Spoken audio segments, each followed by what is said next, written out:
fala que o primeiro ano de casados é o mais difícil, mas o nosso não foi. Na verdade, a gente tá quase completando 5 anos de casado e tudo continua sendo uma bênção. Nesse vídeo, nós vamos contar para vocês o segredo para que vocês tenham um casamento abençoado, repleto de amor, carinho, respeito e de muita presença de Deus. É um mau sinal, viu? Então começa a orar desde já. Então é importante que vocês tenham conversas difíceis mesmo. Pega uma experiência com a sua família e acha que a sua vida vai ser do mesmo jeito. Se ele puder, ele passa a função da barata para você.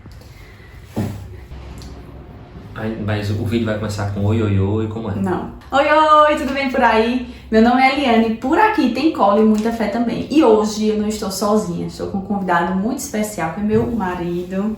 Porque nós vamos falar sobre o nosso segredo, né, para um casamento tranquilo desde o início. Então muita gente fala que o primeiro ano do casamento é muito difícil, que são pessoas diferentes, convivendo juntas, e tudo isso é verdade, né? A grande maioria das pessoas tem o primeiro ano difícil, mas a gente não teve o primeiro ano difícil, a gente vai entrar no 5º ano e graças a Deus, louvado seja Deus, até hoje não é difícil. Esse vídeo é pra você que pensa em se casar, que já está noivo ou noiva, ou que já se casou há um tempo, mas ainda está enfrentando algumas dificuldades. A gente vai te ajudar. Todo mundo se surpreende quando a gente fala que nós temos 4 anos e 8 meses casados. O pessoal sempre diz, não, vocês parecem que tem bem mais, justamente por conta da nossa convivência, da maturidade que a gente tem um com o outro, da forma como nós tratamos um ao outro. E hoje aqui nós vamos estar passando para vocês justamente qual é o nosso segredo, o que é que a gente coloca em prática para que essa relação possa sempre ser uma relação harmoniosa. E além assim da presença do Espírito Santo, né, que é o nosso maior guia, ele é aquele que traz discernimento, traz sabedoria para todas as questões que surgem, né? A gente tem algumas regrinhas no nosso relacionamento, algumas coisas que a gente aprendeu antes de casar, que é importante que todo mundo aprenda, né? Deveria ser ensinado a todos os casais, né, quando estão quase se casando, mas a gente vai te ajudar, a gente vai falar sobre isso aqui hoje. Só que antes da gente começar, eu quero te pedir que você curta esse vídeo, se inscreva no canal, que vai ajudar muito esse canal a crescer. E também não esquece de encaminhar esse vídeo para uma amiga que precisa desse conteúdo, ou também para o seu noivo ou para a sua noiva, né? Eu já te dou um spoiler. Se essa pessoa não quiser assistir esse vídeo, né, não se importar com a boa convivência e com a harmonia no casamento de vocês, É um mau sinal, viu? Então começa a orar desde já. Então já pega aí papel, caneta e começa a anotar tudo que nós vamos começar a falar.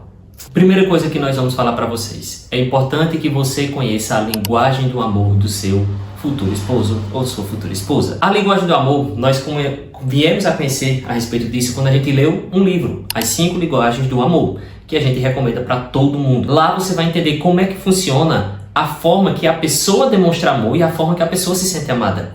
São 5 linguagens do amor. Atos de serviço, toque físico, tempo de qualidade, presente e palavras de afirmação. Você tem que descobrir qual é a forma que o seu parceiro, sua parceira, vai se sentir amado. Minha digníssima, por exemplo, ela tem atos de serviços como a linguagem primária dela.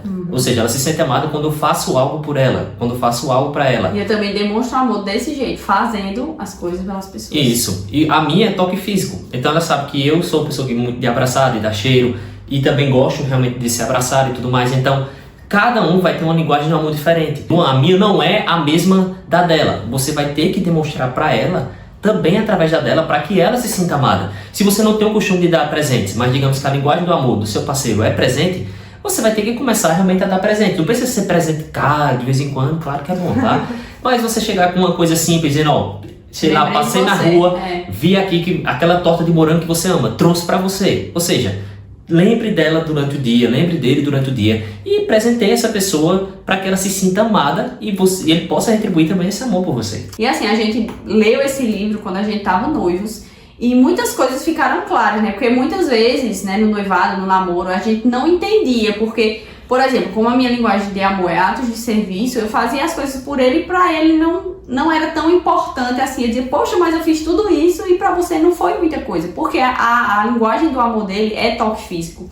Então, assim, muitas vezes ele vinha com carinho e eu não correspondia da forma que ele esperava, porque essa não é a minha linguagem do amor. Mas é importante que você entenda a linguagem do amor da pessoa que você ama, da pessoa com quem você vai viver a sua vida, para que vocês consigam se equilibrar e que um consiga fazer o outro feliz. Claro que de uma forma que seja saudável para os dois, né? Porque não existe você fazer tudo pelo outro e o outro não fazer nada por você. Tem que ter um equilíbrio ali. E é importante que os dois leiam esse livro, ou que pelo menos os dois descubram a linguagem do amor um do outro, né? Isso ajudou muito a gente, assim, a entender o que o outro valorizava, o que não valorizava, e a gente foi se lapidando, isso desde antes do casamento. Então ajudou muito a gente ter um casamento muito mais saudável desde o início. Segundo ponto que você tem que se atentar são as feridas abertas, né? Não case com feridas abertas, porque muitas vezes essas feridas vão retornar, né? O inimigo usa situações e pessoas para nos lembrar daquilo que ainda nos magoa, aquilo que ainda sangra, aquilo que ainda está machucado. Então é importante que vocês tenham conversas difíceis mesmo,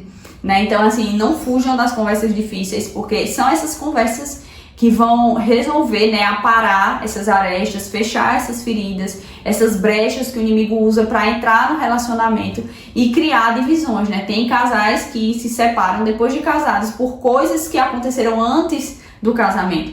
Então é importante que vocês resolvam isso antes de se casarem, mesmo que falte pouco tempo, ou caso você já tenha se casado, né, e percebeu agora pelo que eu falei, que existem feridas antigas que estão atrapalhando o que vocês têm vivido hoje. Sente, converse com seu esposo, com a sua esposa, converse com o seu noivo, com a sua noiva e tentem resolver isso, né? Não carreguem feridas antigas, porque dizem que o tempo cura tudo. Não, o tempo não cura tudo, né? Nós precisamos tomar atitudes que vão realmente curar aquilo, aliadas ao tempo, né? O tempo ajuda a curar, mas se a gente não for lá e colocar um remedinho, não tentar suturar aquela ferida, ela vai continuar sangrando, ela vai continuar doendo, inflamando. Exato. E isso pode se tornar algo muito maior do que deveria ser, né? Então precisam resolver essas questões aí. Isso a gente já comentou em outro vídeo, o vídeo anterior que a gente gravou sobre casamento, ou seja, não fujam do diálogo, tá? O diálogo é essencial no casamento, o diálogo é totalmente necessário, então você precisa conversar, você precisa dialogar, mostrar que aquilo que já aconteceu ainda dói, então resolvam isso antes do casamento, para que durante o casamento não estejam voltando atrás em situações anteriores e passadas, ou seja, literalmente colocar o dedo na ferida que está aberta. Sim. Terceiro ponto é a respeito das finanças, tá? É importante vocês conversarem sobre isso. Se vocês forem pesquisar na internet, vocês vão ver que o maior motivo de separação hoje em dia é o dinheiro.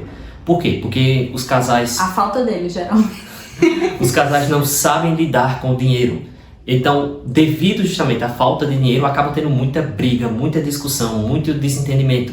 Então é necessário que antes do casamento, sentem para conversar e conversem acerca de finanças.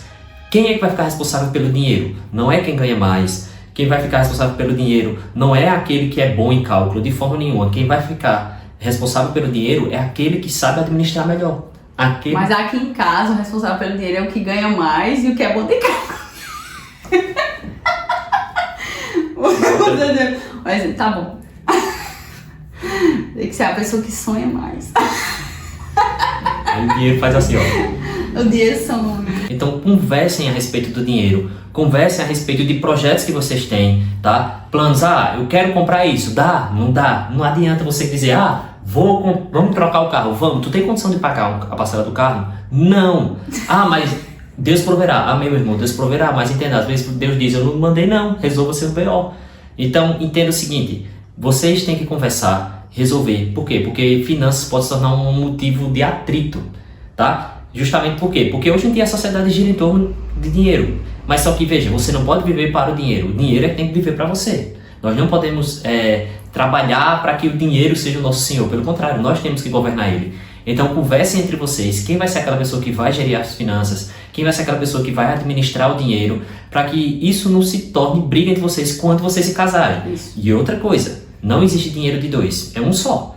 Os dois podem trabalhar, mas o dinheiro é dos dois. O que um ganha e o outro ganha é uma coisa só. Não existe salário do esposo e da esposa. É um só salário, gente. Vocês são um só. Se casaram, são um só corpo. Então tudo isso tem que ser resolvido antes. E é interessante falar, gente, que aqui pra nós foi uma evolução muito grande nessa relação com o dinheiro. Porque antes da gente casar, né, quando a gente começou a namorar, quando a gente noivou e tal, a pessoa que mais pisava no freio era justamente eu. Né? Então, quando a gente se casou, Luan começou a administrar as finanças da casa, né? A gente já tinha decidido isso antes de casar. Isso que ele falou é muito importante. É importante você definir isso antes de casar, porque se vocês começam casados, né, começam a viver dificuldades, começam a ter problemas com isso. Por exemplo, seu marido tá administrando as contas da casa e você, mulher, tá achando que ele não tá fazendo um bom negócio. Aí você pega dele essa administração. Isso não é bom para o seu casamento, também não é bom para a confiança do seu marido. Então vocês têm que definir isso antes de casar, antes das coisas apertarem, antes de virem as dificuldades, porque aí quando elas aparecerem, vocês têm um plano a seguir, ó, meu marido ou eu, né, dependendo de como for aí, vocês, fulano administra essas contas e vai continuar assim. A gente só vai ajustar, né, ver ideias, ver soluções, né? Quantas vezes já a gente não tava com alguma situação e Luan conversou comigo, eu dei uma ideia e ajudou e resolveu, né? Mas se eu tivesse organizando isso, se eu tivesse à frente dessa parte financeira, eu viveria ansiosa. Então antes eu ainda queria participar mais, né? Porque como eu disse, eu era a pessoa que era mais segura com o dinheiro. Depois que eu me casei, eu não quis mais saber, porque isso me gerava ansiedade, porque eu pensava, nossa, não vai dar, e como é que vai ser, e como é que eu vou fazer isso, e como é que a gente vai fazer aquilo. Mas Luan, que é melhor com cálculos, e é uma pessoa mais racional que eu, mais tranquila, ele consegue administrar melhor. Então a gente se entendeu dessa forma e graças a Deus tem dado muito certo para a glória de Deus. O quarto ponto aqui que a gente tem para falar é uma continuação desse que a gente já falou, né? Além das finanças, antes de casar, vocês têm que resolver quem vai fazer o que nas tarefas domésticas. Gente, outra coisa, fora dinheiro, o que dá confusão dentro de casa é isso de tarefas domésticas. Por quê? Muitas vezes a gente corre, né? A gente foge daquilo que a gente não gosta de fazer. E às vezes coincide de você e seu esposo, ou você e sua esposa, vocês não gostarem de fazer a mesma coisa. E aí, como é que faz? Alguém tem que fazer, né? E aquela pessoa que geralmente tá em casa mais tempo, ou que tem mais oportunidade de fazer aquilo, ela sente que ela tá sendo prejudicada. Porque vocês não combinaram, ficou um negócio meio largado, e aí no dia a dia, né, no frigir dos ovos, você consegue fugir e a outra pessoa não consegue fugir da atividade. Então essa pessoa vai se sentir o quê? Sobrecarregada, injustiçada. Então é importante que vocês definam desde cedo quem vai fazer o quê. Então essa solução mudou, assim, drasticamente, eu acho, a nossa forma de viver juntos, né? A gente definiu isso antes de casar, a gente fez uma lista, né? Literalmente fizemos uma lista de tarefas domésticas e ficou definido o que cada um deveria fazer. Por exemplo, ficou definido que eu ia passar ferro e Luan ia lavar banheiro. Então, assim, poucas vezes eu lavei banheiro, eu já lavei banheiro, claro, mas em 4 anos e 8 meses de casados, 90% das vezes quem lava banheiro é Luan, porque ele gosta dessa atividade, né? E porque também ele não se importa de fazê-la. A questão de passar ferro, eu passava ferro até a minha gravidez. Quando eu tava com a barriga desse tamanho, todo mundo olhou pra mim e disse, você não precisa estar 2 horas em pé passando roupa. Então assim, eu parei de passar roupa. Não, a gente passa roupa na hora de usar. E eu acho melhor até, porque eu passava roupa quando eu guardava. Depois quando a gente tirava, muitas vezes tinha que passar de novo, porque o nosso guarda-roupa não é tão grande. Com esse exemplo eu quero te dizer que não precisa ser a ferro e fogo, né? Você disse que vai fazer isso e eu vou fazer aquilo e vai ser assim pro resto da vida. Não, vocês vão se alinhando, vão conversando, né, com o passar do tempo, de acordo com a rotina. Né? Por exemplo, lavar prato. Lavar prato aqui em casa, principalmente quem lava sou eu. Luan no início lavava prato mais ou menos na mesma quantidade de vezes, né? Mas agora, depois da minha filha chegar, que eu passo o tempo inteiro em casa, então assim, eu acabo lavando prato mais vezes, porque eu não posso deixar acumular prato o dia inteiro, para no final do dia ele lavar no dia que foi ele, por exemplo. Então assim, geralmente ele só lava os pratos do jantar ou do almoço, se ele fizer o almoço e usar muita coisa ali, até para liberar o espaço da pia, né? Porque senão não tem lugar você botar uma faca, gente.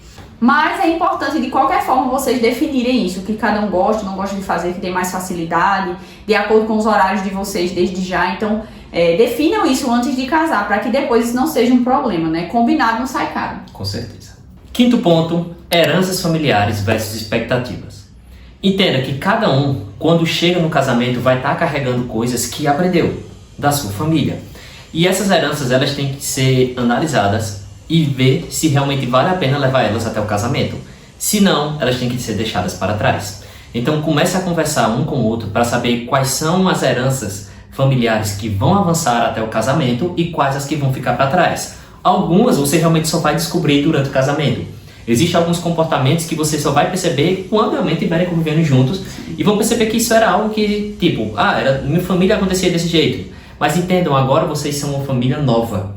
As experiências que vocês viveram em casa não são obrigatórias que sejam levadas para a vida de vocês. As positivas, claro, leva. Mas aquelas experiências negativas, algumas coisas que te dão gatilho, precisam ser expostas para que justamente não haja esses gatilhos e comece ali a gerar uma discussão, uma briga, gere um desentendimento, alguma coisa do tipo. Então, sempre descubram quais são as heranças que você carrega da sua família e exponha realmente para o seu cônjuge E juntos vocês vão decidir, olha, isso aqui a gente não vai levar junto, isso aqui a gente vai levar junto, para que vocês tenham justamente essa convivência respeitosa, tranquila, pacífica e evite toda e qualquer discussão. Porque entenda, quando você tem uma expectativa de como vai ser a vida, às vezes você pega uma experiência com a sua família e acha que a sua vida vai ser do mesmo jeito. Mas entenda, vai ser totalmente diferente. Você está com uma pessoa diferente, você é uma pessoa diferente, você é diferente do seu familiar. Então, quando você para pensar, as experiências que você já passou em casa não quer dizer que você vai viver elas novamente no seu casamento. E principalmente as negativas, essas aí é que você vai dizer, não, isso aqui realmente eu não quero viver. Mas deixe o seu parceiro, sua parceira, ciente a respeito disso. Seu cônjuge tem que saber aquilo que você carrega, a herança que você traz, para que juntos vocês trabalhem em cima disso. Pastor Cláudio Duarte, ele fala disso, né? Ele mostra 2 tipos de famílias diferentes, né? Que é mais ou menos assim. Tem gente que vem de famílias aglutinadoras, né? Que gostam de estar juntos, que gostam de se reunir. Aqui em casa, no caso, é Luan. A família de Luan é muito unida nesse sentido, de gostar de fazer festa junto, de comemorar. A minha família, não. A minha família, cada um no seu lugar, cada um no seu canto. As festas, assim, são bem raras, espaçadas, e não é aquela coisa, assim, animada, né? Tem famílias que fazem festa, que gostam de estar juntos, fazem brincadeiras. Na minha não tem nada disso. Então, assim, eu tenho essa cultura e Luan tem outra cultura, né? Então, quando a gente se junta, né? Quando vai ter algum evento em família, alguma coisa assim, a gente estabelece alguns limites, algumas coisas que a gente vai fazer, que outras coisas que a gente não vai fazer. E às vezes, por exemplo, na minha família, fazer certas reuniões, eles não entendem, né? Pra que isso? Na família do Luan também, às vezes, eles não entendem porque que a gente quer ficar mais no nosso cantinho. Mas isso é resultado da nossa mistura, é resultado daquilo que a gente decidiu viver como família, né? E também, quando a gente fala em expectativas, é muito na questão de que, por exemplo, se Luan, ele foi criado numa família em que a mãe dele toma a frente e faz um monte de coisas, ele vai esperar que eu também faça um monte de coisas.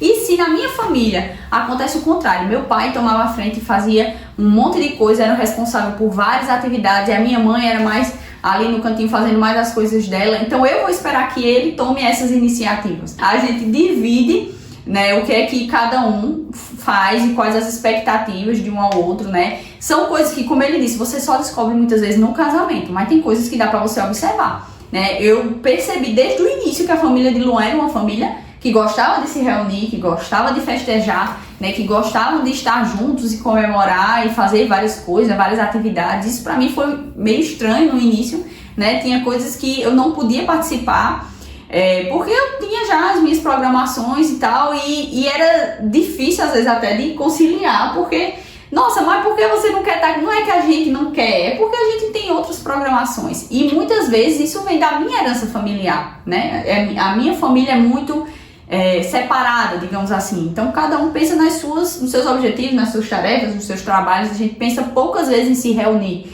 Então isso foi o que a gente enfrentou, né? Não chegou a ser um problema, porque a gente sempre dialogou muito. Eu gosto disso, não gosto disso. E isso a gente já observou também desde o namoro, desde o noivado, né? O tipo de família que a gente tava entrando. Então, assim, quando eu vi a família dele que gostava de se reunir e tal, eu achei o máximo, achei muito diferente, porque a minha família não era assim, né? Então, pra ele também muitas coisas foram legais, né? No sentido de que, tipo, cada um pode fazer a sua programação e ninguém vai ficar chateado com você se você tiver outro lugar pra ir, outro compromisso. Então, assim, tem pontos positivos e pontos negativos, mas é importante que vocês alinhem as expectativas e entendam que existem heranças, né? Às vezes, seu marido ele não vai matar barata, não é porque ele não quer, que ele quer que você sofra, é porque ele não aprendeu assim, ele nunca viu o pai dele matando uma barata. Então, pra ele não precisa matar uma barata, é sua atividade, tá entendendo? E outras coisas também, trocar uma lâmpada, né? Jogar o lixo fora, fazer a feira, né? Isso muitas vezes fica pra mulher. Aqui em casa quem faz a feira é Luan. Ele gosta de fazer a feira, o pai dele fazia a feira, né? Até hoje. O pai dele faz a feira até hoje. Meu pai não fazia feira, ele tá fazendo agora, né? Depois de velho, assim, que a minha mãe fez uma cirurgia, ele assumiu essa parte da feira e ficou, né? Mas não era da nossa cultura, né? Então, assim, muitas vezes eu fui com o Luan fazer a feira e eu gostava de fazer a feira, porque era da minha família. Só que na nossa rotina funciona melhor ele ir fazer a feira e por isso ele assumiu essa parte. Pelo menos a feira de fruta, né? De verdura, feira de mercado eu amo. Pra mim é uma atividade maravilhosa. Eu tô até ansiosa pra feira desse mês. Acredita, é um evento maravilhoso pra mim. Eu sempre que pode, eu digo assim, vamos ali no mercado? É cilada, Bino. Comprar um macarrão, aí vem o macarrão, o queijo, a carne. Ele perguntou hoje, tem alguma coisa pra hoje? assim, foram gravar o vídeo e tal, eu disse, rapaz, eu acho que a gente tem que ir no centro. Ele disse, fazer o quê? Eu disse, eu não sei. Só pra ir. Amanhã ela vai lembrar o que é que tem. Não, porque sábado é dia da gente comprar alguma coisa na rua. Então eu gosto disso, de sair, não, porque eu vi a minha mãe fazendo isso. Então eu acho legal, eu gosto de olhar, escolher fruta, de escolher os alimentos, ver ali o que é que eu vou pensar pra fazer de comida naquele mês. Então assim, vai muito da vida, da cultura de cada um. E é bom vocês alinharem isso para que cada um seja respeitado quanto às suas crenças, quanto às suas habilidades, né? Por exemplo, o exemplo da barata. Tem cara que vai relutar de matar um barata, não é por nada, é porque ele não sabe, nunca fez, né? Se ele puder, ele passa a função da barata para você. Mas se você bater o pé e dizer, eu não vou matar essa barata, barata vai morar com a gente, aí ele vai lá e mata. E por último, mas não menos importante, o sexto ponto aqui é sonhos para o futuro, né? É muito comum que casais se separem, né? E a gente conhece alguns casais que se separaram porque um queria ter filho e o outro não queria ter filho. E é muito triste quando você descobre isso quando já é tarde demais, né? Principalmente para quem é cristão, né? Quando a gente entende que a gente entrou num casamento que não vai levar a gente pro lugar para onde a gente queria ir, né? Se houver respeito, né? Se não houver traição, não houver violência, você tem que ficar com aquela pessoa, né? Assim, não tem uma forma bonita de falar isso, né? A gente tem que honrar o nosso compromisso com o Senhor, honrar o nosso compromisso com o nosso cônjuge, mesmo que você disse, mas eu não sou feliz. Mas o casamento não é bem para nos fazer feliz, né? Para fazer o outro feliz.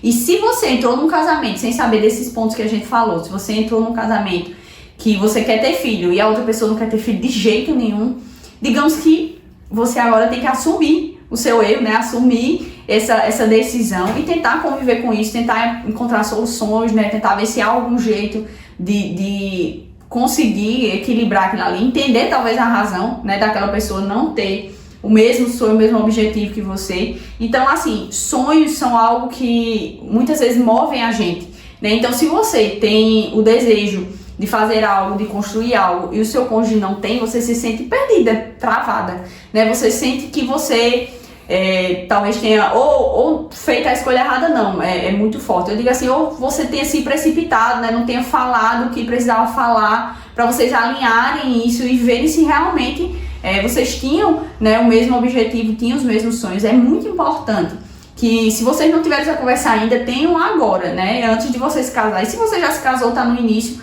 conversem agora, né, para que as coisas comecem a se alinhar e que você não tenha uma grande decepção, né? Por exemplo, você tem o sonho de ter filho, seu marido não tem, e você fica quietinha com aquilo ali. Quando você diz, pronto, agora é a hora de você chegar nele depois de 2, 3 anos de casamento, vamos ter filho, ele vai dizer, eu não quero. E aí, como é que você fica? Né? Você tava só esperando o tempo certo para começar a ter filho, e seu marido disse, eu não quero ter filho. Acabou. Pra mim, isso é uma decisão que não tem saída. E aí, você faz o quê? Né? Então, assim, entenda o que você busca, né, o que você quer, e converse com a pessoa que vai ficar com você pelo resto da vida, que é a pessoa, como o Luan falou, vocês vão ser um. Então, assim, não tem como vocês irem para caminhos diferentes. Um reino dividido não subsiste, né, já disse o nosso Senhor Jesus. Então, não esqueça de ter essa conversa, né, essas conversas, né, existem conversas aqui que a gente falou que são difíceis, mas que precisam ser feitas para que vocês consigam ter um relacionamento, um casamento muito mais tranquilo e muito mais frutífero.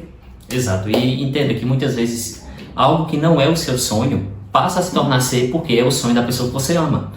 Então, por isso que é tão importante que vocês comuniquem-se através de um diálogo para saber qual é o sonho realmente do outro. Apresente o seu sonho àquela pessoa e veja se aquela pessoa vai comprar o seu sonho. Não adianta você ter um sonho e aquela pessoa dizer, isso aí eu não quero de jeito nenhum. Aí você vai dizer, mas quando casar ele muda de ideia. Não adianta, tá? Pior. Você tem que entender que as coisas têm que ser alinhadas antes do casamento, porque depois que casa, é para sempre. Entenda que casamento não é descartável, que você chega, casou, se não deu certo, acaba. Não, isso aí é quando você tá na fase de namoro, de conhecer. Casou, é para sempre, gente. Você se aliou a uma pessoa, você fez uma união diante de Deus e dos homens. Então, por isso que o sonho que você carrega, você tem que apresentar aquela pessoa bem antes. E aquela pessoa apresentar também os sonhos delas. E esses sonhos agora são compartilhados. Não é o sonho de apenas mais um. É o sonho dos dois. Ou seja, se a Eliane tem um sonho, agora é sonho meu. Se eu tenho um sonho, agora é sonho dela. Então, entenda, vocês podem ter sonhos diferentes, mas o sonho é dos dois agora. Então, conhecer o sonho do seu parceiro e da sua parceira é essencial. Então é isso, gente. Eu espero que vocês tenham gostado desse vídeo. Esse vídeo foi, assim, feito com muito carinho. A gente tava esperando o dia certo, né? Cecília, graças a Deus, tá dormindo ali. Eu toda vez olhava pra câmera pra ver se ela não tinha acordado. Então, o Senhor abençoou. Nós conseguimos gravar esse vídeo com tranquilidade. Amém. E nós queremos que você, né? Você que tá noivo, você que tem o sonho de casar, né? Que talvez você não tenha nem ainda um pretendente, a pretendente. Mas você tem esse sonho no seu coração. Eu creio que o Senhor vai abençoar. Você tá buscando conhecimento, você tá buscando estar pronto. Né? E muitas vezes, aquelas pessoas que têm estado num deserto nesse sentido, é porque não estão prontas ainda. Então o Senhor não vai te dar algo que você não está pronto para receber. Não é só você que vai estar no relacionamento, também é outra pessoa. Então, se Ele mandar uma pessoa pronta para uma pessoa que não está pronta, para uma pessoa que está cheia de feridas, cheia de dores, cheia de traumas, talvez esse relacionamento não vai para frente, porque eles não vão se auxiliar, né? Alguém vai... digamos, subir nas costas do outro e vai ser difícil para aquela pessoa que está pronta para o relacionamento. Então, por amor a você, por amor a outra pessoa, o Senhor às vezes está segurando esse momento, está segurando esse encontro para que vocês estejam prontos, os dois estejam prontos para viver um relacionamento saudável, segundo a palavra de Deus. E o nosso desejo é justamente que você tenha um relacionamento abençoado, um casamento duradouro, uma família maravilhosa. Amém. E que cada sonho que Deus tem para a vida de vocês, a dois, que agora serão um futuramente, amém, possam realmente se realizar. Então é isso, gente. Muito obrigada a você que chegou até aqui. Nós nos vemos na semana que vem no próximo vídeo. Mas não esperem até a próxima semana, né? Toda semana aqui temos vários vídeos na semana, certo? Então encaminhe esse vídeo para o seu esposo, para sua esposa, para o seu noivo, para sua noiva, né? Para aquela sua amiga que também está esperando em Deus, para que a gente possa fazer esse vídeo alcançar mais pessoas e que mais pessoas tenham acesso a esse conhecimento, para que a gente tenha cada vez mais casamentos abençoados, para honra e glória no nome de Jesus. Então, até a semana que vem. Não esquece que aqui tem fé, tem colo e tem uma mãe do outro lado torcendo por você. Tchau!